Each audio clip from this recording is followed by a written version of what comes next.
How we all doing? If you like reseller content, toy content, board game content, like, subscribe, comment below. Pretty rough week for sourcing. I'm on vacation, so I've been going out a little bit more and just haven't been pulling stuff in. Uh, Usually after Christmas, the stores are packed with stuff. Spring cleaning, stores are packed with stuff. We're just kind of in a lull right now. So, talk about this because I don't know if you're just interested in toys or if you're just interested in reselling. And if you're thinking about getting into reselling as a side hustle or a full time employment, it's important to understand that these things happen. There's ebbs and flows, and then you can change how you source or you can change what you buy. So if you're serious about this, this would be a great time if it were me, if I were serious about this, to learn something new. Go into the thrift store, pick a section, decide, you know what, I'm going to get into one of the things that's kind of hot right now are water flasks. Different brands, Stanleys and Yetis and Starbucks, go for good money and they sell for cheap. I wanted to spend an hour and just learn about it, stand there looking up cups, looking up brands, branch off into that, I could do that right now. For me, this is just a side thing, and I don't want to invest a lot of time into it. So I just take this to be a, yeah, whatever. We're going to do less. I'm on vacation. I'm supposed to be chilling out anyways. So we got two items today. We got Monopoly Frozen 2, and then we got this Minecraft guy. So let's dig into this. We got a creeper. I don't know a lot about Minecraft, but Minecraft sells. So we have some theories going on here about toys and about media.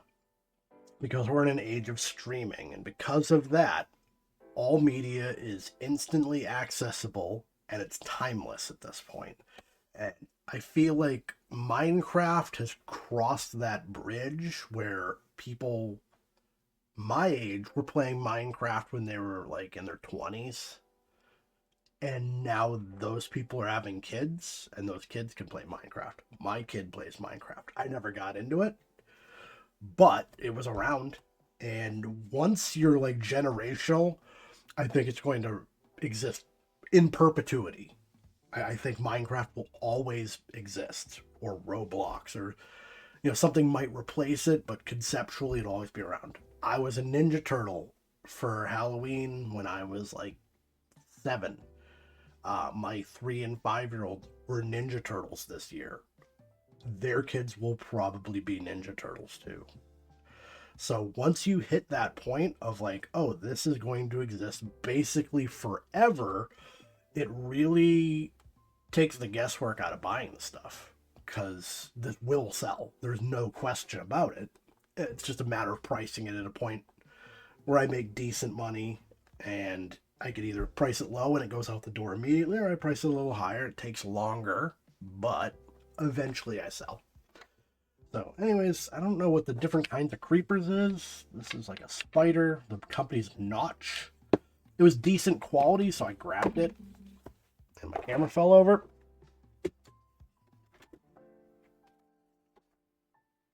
Should have grabbed possibly a tripod while I was out and about.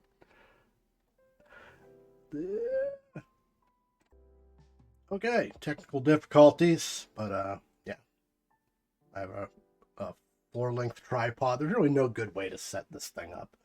My computer setup is in a closet. It just made sense, but it makes it hard to get shots across a desk, etc. But anyways, we got the creeper. Let's check this out.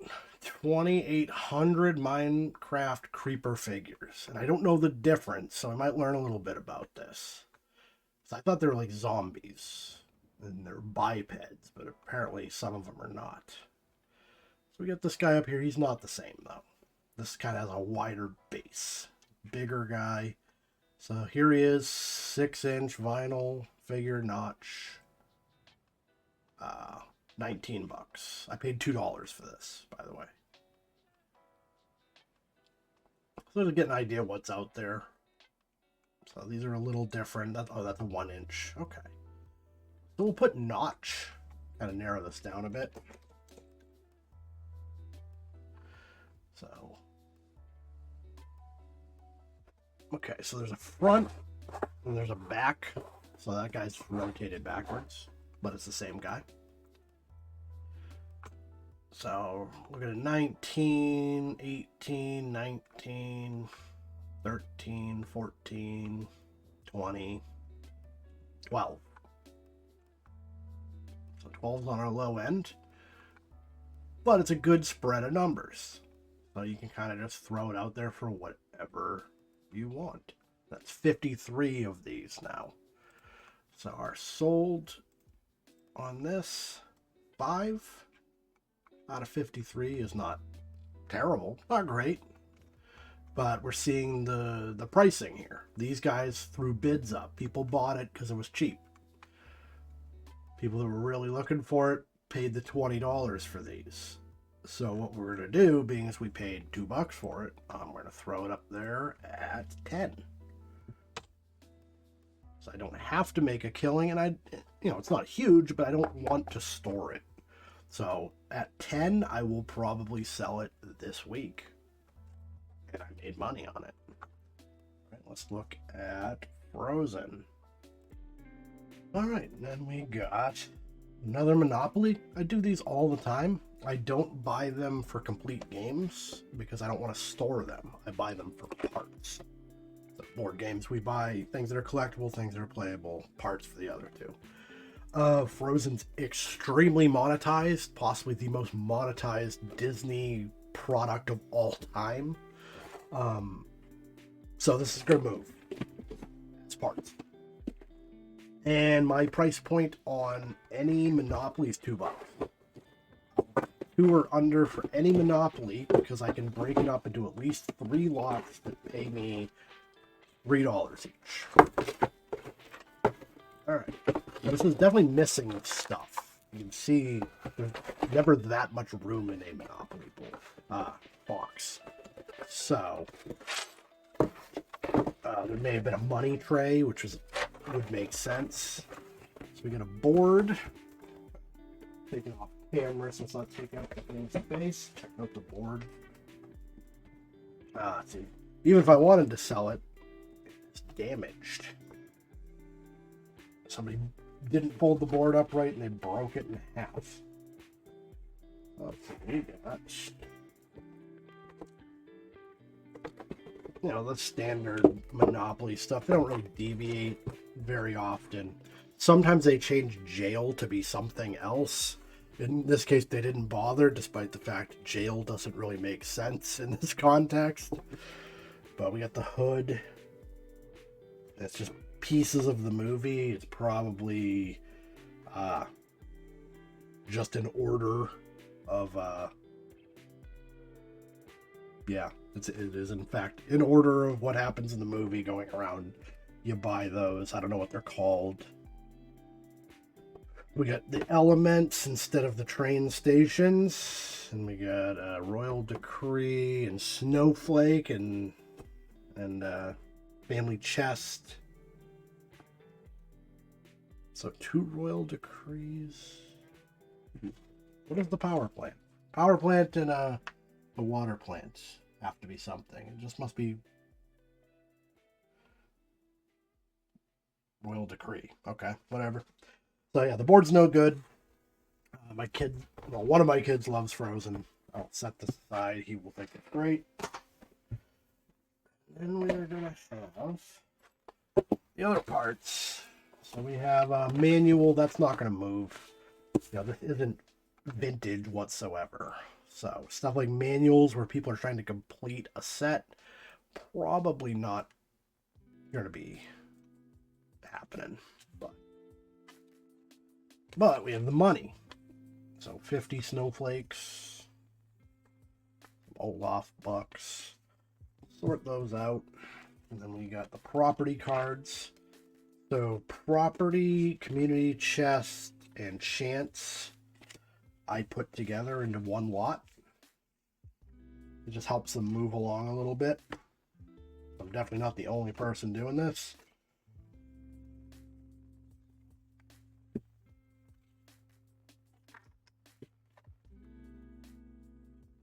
We're gonna have hotels and houses, whatever those are called, castles and Oaken's trading posts, it looks like. Was it even in the second movie? I mean, he was in the first movie for sure. I don't know if they ever went back to visit him. Despite the fact it's on in my house frequently, I have to admit I don't really pay attention to it. Not to say it's bad, just it's on a lot. We'll say that. Now my kids are wicked into Blaze and the Monster Machines, though. Which, of course, we like Blaze around here. That's a hot toy you run into quite a bit. Awesome resale value. They move. Something on a streaming platform, it will exist forever.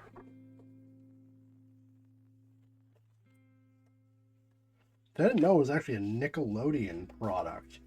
So, I know people say don't believe Wikipedia, but that's really what I use for absolutely everything. And it turns out Wikipedia was wrong, and this whole time I thought Blaze and the Monster Machines was this independent thing that got picked up later. It's actually been a Nickelodeon thing forever, and there's tons of seasons. Just nobody ever updated the Blaze and the Monster Machines Wikipedia page until recently, I guess. And now I know that I was completely wrong about all of that. Doesn't matter. I mean, it's still sold. So, still bring in the stuff whenever I can. And it always sells pretty quick.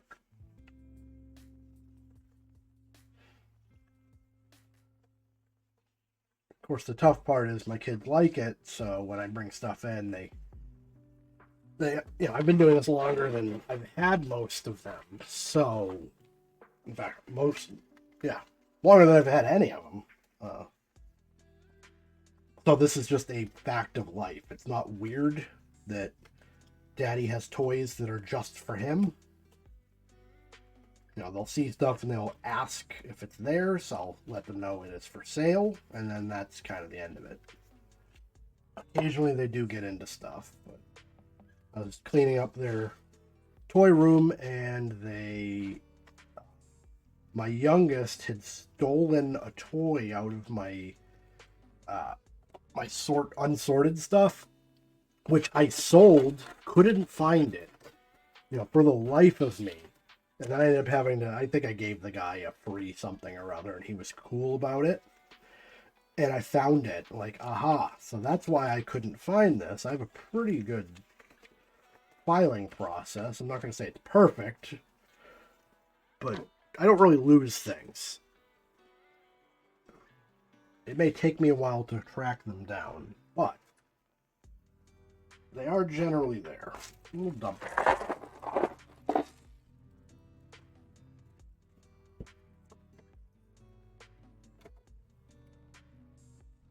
Alright, so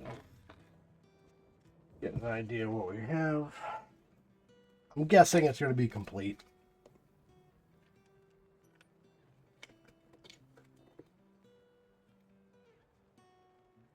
I'll go through it just to make sure we could do the typical sets that I do. Alright, I'll go through our properties. Just making sure they're all here. Color.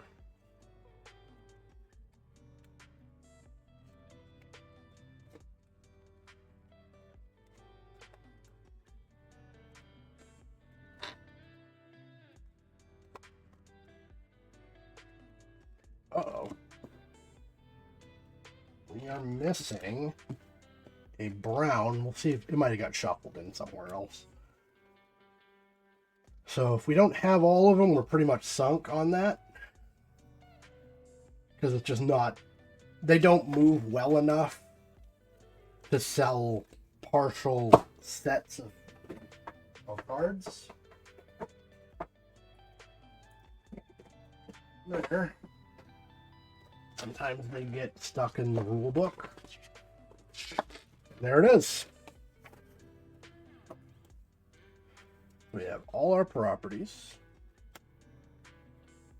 And we're looking for 16 on Chance and Community Chest, or Royal Decree and Family Chest as they are known.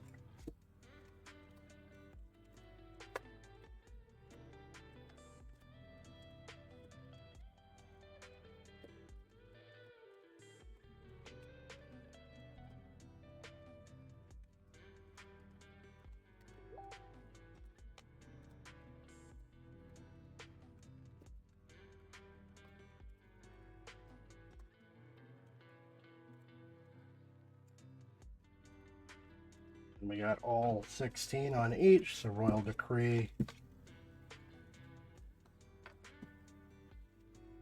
and Family Chest. So this will be $8, pretty much guaranteed. I'm not, I'm really doubting it goes for more than that.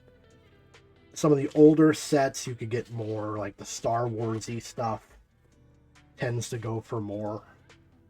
But this isn't old enough, and it probably doesn't have a huge collector's market, although there are people that collect every Monopoly. They make an awful lot of them. We got our money. So weirdly, money of the original Monopoly game sells very well, but money from the spin-offs doesn't really move. And I will do it, but I'm not sure how much money of the non-original game I've ever actually sold. It's really the tokens are what we're looking for. Could be between 6 and 8, and I'll look at the box to verify. So we got the antagonist, protagonist guy. We got Elsa. We got Olaf. We got Kristoff. We have oh, that's Anna. Never mind. And then 6. That sounds probably right. As time went on, there were less pieces. Yep, 6 character tokens. So there's going to be 32 village dwellings and 12 castles. So, snowflake token. So this is a thing that will have value on its own. The blue dice is something unique, and then the snowflake token, I don't know what it does, but when monopolies include something outside the typical realm of Monopoly, it tends to sell well. Lord of the Rings has a 1 ring. I don't know what it does. I just brought it in and sold it pretty quick the other day. What we got? Over 12 castles.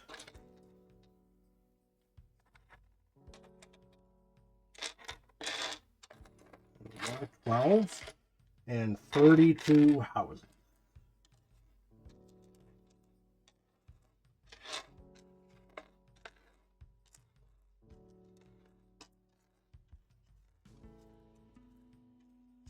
We got 32. All right. So the only thing I'm going to look up are the tokens and the snowflake and dice. So in this set, I'm going to list money. I will list these 3. I will list the properties. I will list the tokens. And then this would probably be its own listing, depending on price. All right, so just did Monopoly Frozen 2 parts.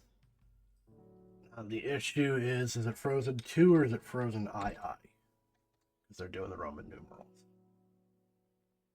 It's probably actually going to be both, unfortunately. So, just looking at the parts market for it. So we got tokens. That is a standard. They always sell. Some people are throwing the snowflake in with the tokens. I usually put the weird stuff in with the dice if the dice are different. But just a different way of looking at it. So we got tokens with dice, tokens with snowflake. All of them together, 14. And this price point is about what I expected. This person's doing the snowflake and the dice for, 11, which seems aggressive, but whatever. So, 44 for sale with II. 5 sold. So we got the token. Oh, this person got smart and put 2 and I. So we got all the tokens, the snowflake and the dice for 10, just the snowflake for 7, just an Olaf, all the tokens for like 13, and then we're getting into 8s, 12, kind of all over the place. They're moving, so that works for me.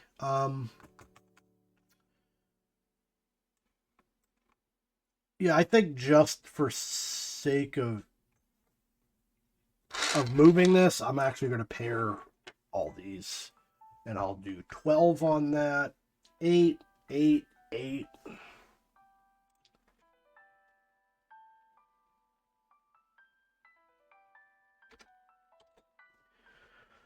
And yeah, not a bad score for today. Yeah, and that's a good example of why I don't typically buy those games to sell. I used to do it. I've talked about this before. I had 120 board games for sale at a point. It took over my entire space. And I was making, after shipping, like I was making like $3 or $4 on some of them, making boxes. And I decided, you know what? Either it has to be a special thing or it's going to be parts. And I'm going into it with the mindset of I am buying this for parts. I don't care if the box is blemished. I don't care if it's missing a couple of components, as long as I can get something out of it. And at $2 as your price point on a Monopoly, you're going to get your money back. I have to sell one of these lots of 1, 2, 3, 4 in this example, 4 things to get that money back. And then the rest is gravy. But if you like reseller content, toy content, frozen content, like, subscribe, comment below. Thank you all for watching, and I'll see you next time.